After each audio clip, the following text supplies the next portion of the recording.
Hello guys, nizere ko meze neza kabisa mu bice bitandukanye. Sasa harimo ikibazo twifuza bagenda kubabaza nk'abantu mukurikirana YouTube channel yacu. Abantu mwenshi mwakurikiye inkuru y'agahinda kadashira. Sasa twayikuyeho ariko ibice byose bitararangira. Sasa turimo kwibaza ngo ese ni iki cyiza? Ari ukuyishyiraho kuyisubizaho yose tugakomeza ku bice byari yari igezeho, cyangwa se gufata kuyifata yose tukayiteranya kuva ku gice cya mbere kugeza ku gice cya 16. Ibyo nabyo muraza kubitubwira ni iki mwifuza ko twakora.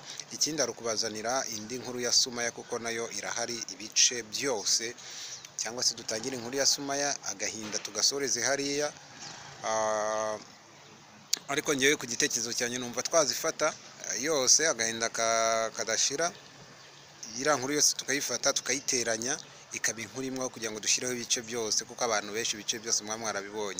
Noneho sasa wenda ushaka nko kumva ku gice cya 16 ariho yarageze akaba ariho agera, kuko nanone urumva abandi ba subscriber baba baza buri kanya, ushobora gushyiraho inkuru ntoya ugashyira wenda nk'igice cya 4 atarabonye n'icya mbere bya kwivanga.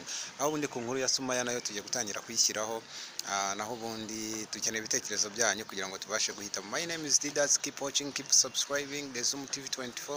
We are here for you. Niyo mpamvu rwose tujye dukora ibintu tubanje kubabaza. Keep watching.